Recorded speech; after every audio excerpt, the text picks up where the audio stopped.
Hi everyone, in this video we're going to take a look at this 2021 Lexus LS 500F Sport. This is the 5th generation of the LS. This is Lexus's flagship product. It's a full-size sedan. The original LS went on sale back in the 1990 model year.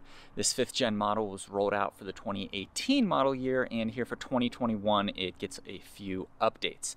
What's of particular interest about this vehicle is that it uses a 3.4 liter, it's marketed as a 3.5, but it's really a 3.4 liter twin turbo V6, and that is the engine that will be used, or a version of that engine is going to be used in the new Tundra. It's used in the new Land Cruiser. It'll be used in the new LX. It'll probably find its way, it sounds like, into the GX. Same with the 10-speed automatic transmission in this vehicle. So while it's certainly going to be tuned differently in a full-size luxury sedan than it will be in a body-on-frame full-size pickup or SUV, it's interesting to get to test out that engine under the hood of the LS here. This one is, like I said, an F Sport model. I've also reviewed an LS 500 Hybrid. That vehicle had an executive package, so it had all kinds of interesting features for the second row passengers. This one's kind of a base model.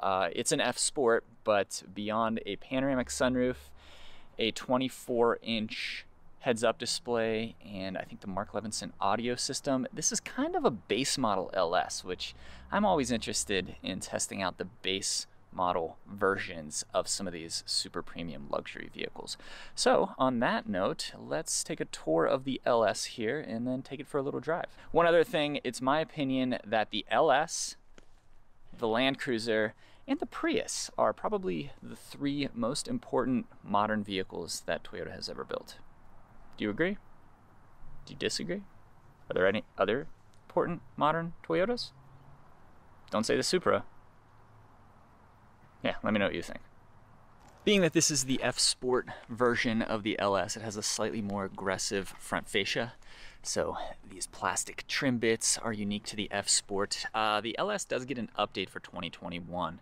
That consists of updated styling front and rear, you've got new headlights, and then the most important thing is that the infotainment system, which we'll get into in a moment, is now a touchscreen, which makes it actually usable. Going down the side, these are 20-inch wheels. They are unique to the F Sport model.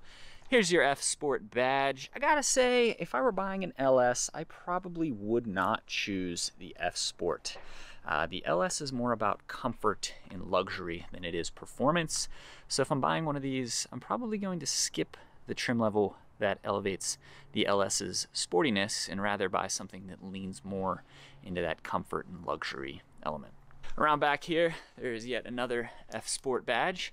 There's your Lexus badge, and then it says LS 500 all-wheel drive. Here's a better look at those taillights. Trunk lid is power up and down. You open it via this button right here.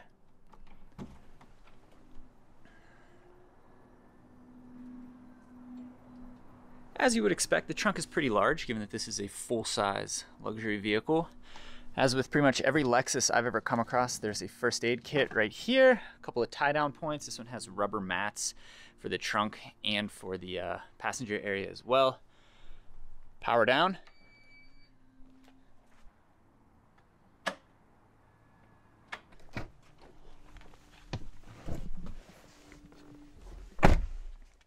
Obviously things are pretty luxurious in here. Let's take a look at the window sticker. So this is a 2021 Lexus LS 500 all-wheel drive F Sport. As equipped, it comes in at $88,885 when you factor in that $1,025 destination fee. And like I said, that represents the low end of the LS price spectrum. The LS starts at about $80,000. The one that I reviewed a couple of years ago, like I said, it was a hybrid with the executive package. It cost about $110,000. Fuel economy with this 3.4 liter V6 is 17 city, 27 highway, and 21 combined, according to the EPA. It puts out 416 horsepower and 442 pounds-feet of torque here in the LS. Those figures differ a little bit when you go to the new Tundra and to the new Land Cruiser. 10-speed automatic transmission. That transmission is also being used in the new Tundra and the new Land Cruiser. As for options, this one doesn't have many. It has a 24-inch heads-up display. It has the Mark Levinson 23 speaker audio system and the panorama glass roof. And you can see they really don't add much to the price, given that this thing starts at, you know, $83,000 or so. So that brings the total price, like I said, to just under $89,000.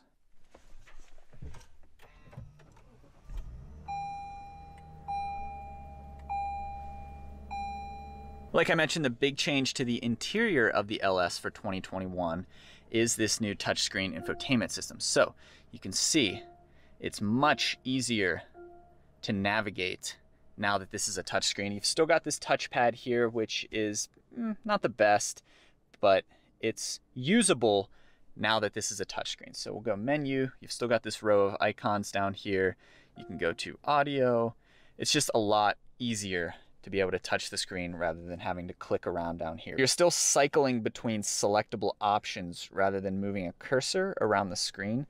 It's just a bit cumbersome to use exclusively. Another thing they've added is a shortcut button for the heated seats. So you can now quickly pull up that via this button here and then adjust your heated seats as you please via the touchscreen. Previously, all of that had to be done via this touchpad right here, and it was absolutely miserable to do. Anyway though, not much else has changed in the interior of the LS. As I said, this is a relatively low-end example. So you've got suede on the door panels here. There's this diamond pattern in the trim on the door, and then a lot of leather over the dashboard. Gauge cluster is relatively simple for a 2021 model year vehicle. It's digital. It's not a really high resolution screen, but there's this ring here that moves anytime you turn the vehicle on and off. So I'll turn the car off, turn it back on.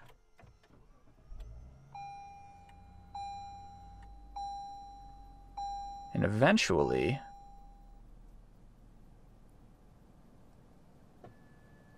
that ring moves over to the side. It's not really necessary, but they went ahead and engineered a motor that would move this ring from the middle over to the right as kind of a startup animation. Different drive modes are up here over the gauge cluster. So normal is, well, normal. You can go up to Sport S and Sport S Plus. I still don't understand why those modes aren't called Sport and Sport Plus. They've just forced another letter S in there.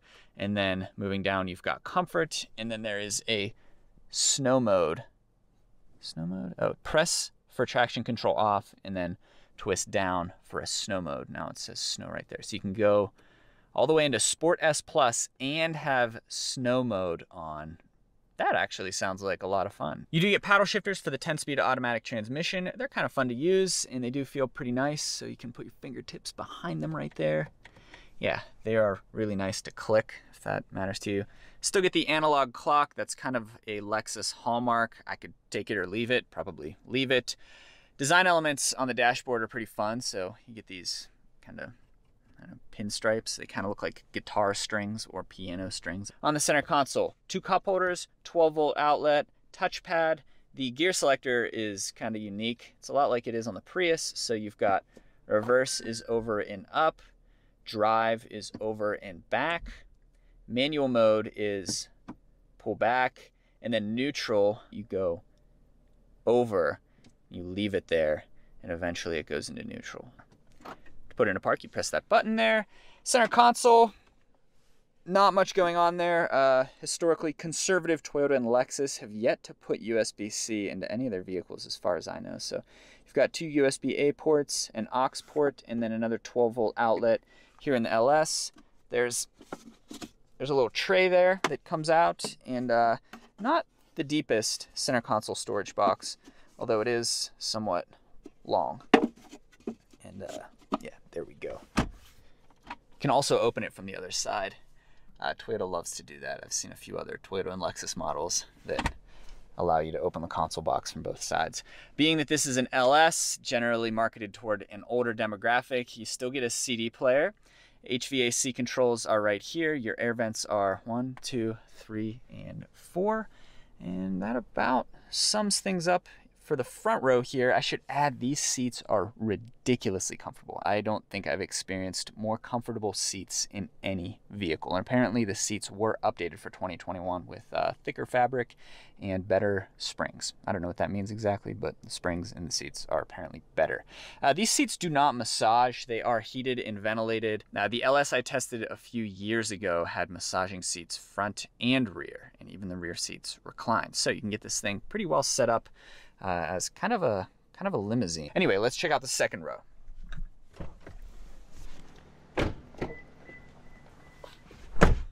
Plenty of space in the second row of the 2021 Lexus LS 500 here.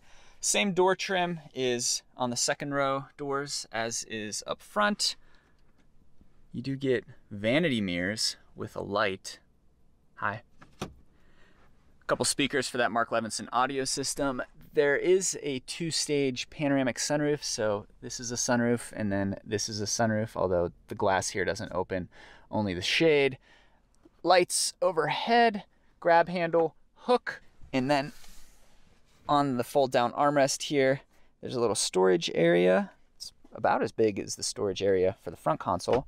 You can adjust the front seat so you can move it forward and back, give yourself a little more legroom if you're being chauffeured in the LS 500. And then you can put up this sunshade as well. When you put the car into reverse, that sunshade goes down and then comes back up when the car is back in drive. And then there are cup holders here. Unfortunately though, they're this kind of clunky European design that I would not trust for anything without a good lid on it. No HVAC controls back here in this kind of base spec LS. You do get a 12-volt outlet and vents, but no individual controls for the back row here. These pockets are really nice. And I should add, these back seats are nearly as comfortable as the front seats.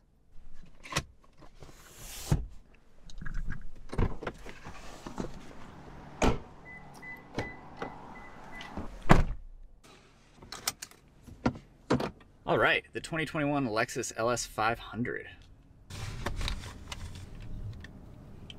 This has been a comfortable week with the LS. Let me put it this way. I have a theory that say you get 7 hours of sleep in a night, in a 24-hour period, and then you spend 1 hour that day driving a Lexus LS. I believe that 1 hour spent driving an LS is the equivalent of 1/2 hour of sleep. So if you got 7 hours of sleep and then spent an hour in your LS, that is the equivalent of getting 7.5 hours of sleep in a day. That is my belief. That's how comfortable this thing is. It's pretty quick too.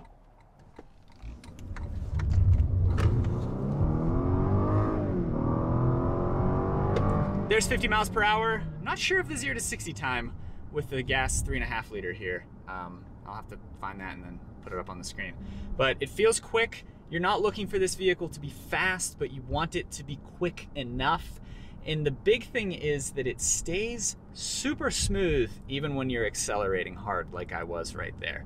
The suspension, even in the F Sport model, it's tuned a little bit more for performance, but it's still just unbelievably serene. There's the perfect balance of firmness and body roll. You don't want so much body roll that the car feels floaty, but obviously in a vehicle that's about luxury and comfort, you don't want the suspension to be too firm either.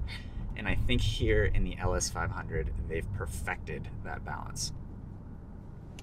I just dove into a pothole right there and you barely even felt it. Coming up on our speed bumps here, this should be a good test. Here's the first one, about 20 miles per hour. Yeah, the car barely even bobbed. Here's the second one, we'll do it at 25. That's actually about 21, smooth as can be. Like I said, paddle shifters for the 10-speed and the 10-speed itself are really nice. We're in third gear right here. There's second, there's first, go back to third. Here's our biggest speed bump. Hit that at 20, barely felt it. Well, I mean, you felt it, but relative to some other vehicles, you hardly noticed it. Something fun, or something noteworthy about Sport Plus or Sport S Plus mode. You get what is clearly an augmented exhaust note that is pumped in through the speakers. So when you tap the gas, you can hear the exhaust note come on and off when you depress and lift off the pedal. It's like it plays the noise as soon as you depress the pedal, and the noise stops as soon as you let off the pedal. So unfortunately, it feels very artificial.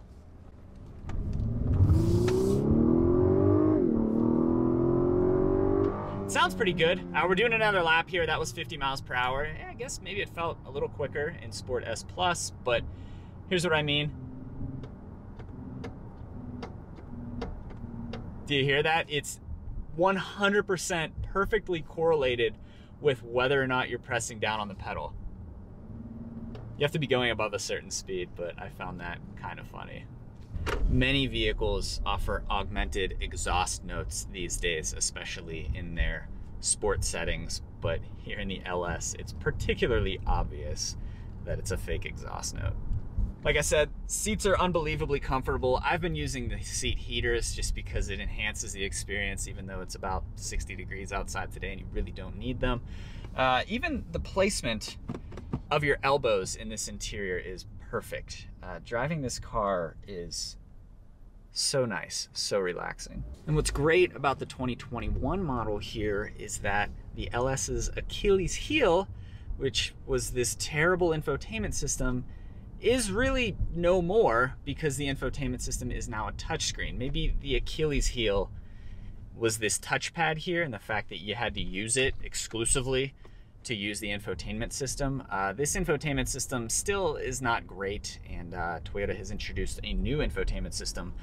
It'll first be offered on the NX and on the new Tundra, but this old infotainment system is made tolerable by the fact that it's now a touchscreen. So no longer would I rule out any Lexus product as long as the infotainment system is a touchscreen. I know the RX has a touchscreen. I'm not sure which other vehicles in Lexus's lineup have been moved to a touchscreen infotainment system, but the LS here has one, and thank goodness.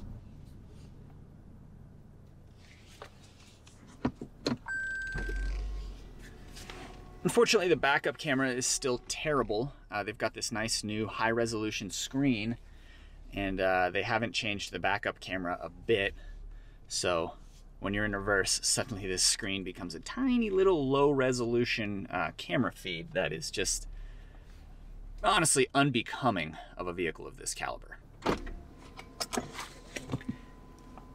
See the sunshade going up there? So it goes down when you're in reverse, and then it comes back up when you're in drive. So wrapping things up with the Lexus LS 500 here, it's exciting anytime you get to test out the flagship product of any manufacturer, and that's what the LS is to the Lexus brand. A lot going on with this review. I guess three things. First and foremost, it was exciting to get to test out this new 3.5 liter, or really 3.4 liter twin turbo V6 that's now going to be making its way into Toyota's new line of full-size body-on-frame trucks and SUVs. In this context, at least, the powertrain is really, really smooth. I say powertrain because the 10-speed automatic is kind of going hand in hand with this twin turbo V6. The engine itself feels smooth. The transmission shifts really smoothly. It's a nice balance of power and torque. In this case, 416 horsepower, 442 pounds-feet of torque. That's going to fluctuate a little bit in the new Land Cruiser and in the Tundra and in the new LX and in the GX. Sounds like it's going to get this engine as well. But for the most part, I think this is a great engine for Toyota to be moving forward with. As for the LS itself, extremely comfortable, as with every LS that has preceded it. These seats are unreal. They're the most comfortable seats that I've ever experienced in a vehicle. Now that the car has this touchscreen infotainment system, it's really gotten rid of its biggest Achilles heel, which was the infotainment system in previous years that wasn't a touchscreen. Previously, you had to use this stupid, kind of clunky touchpad exclusively to interact with the vehicle. Now that it has a touchscreen,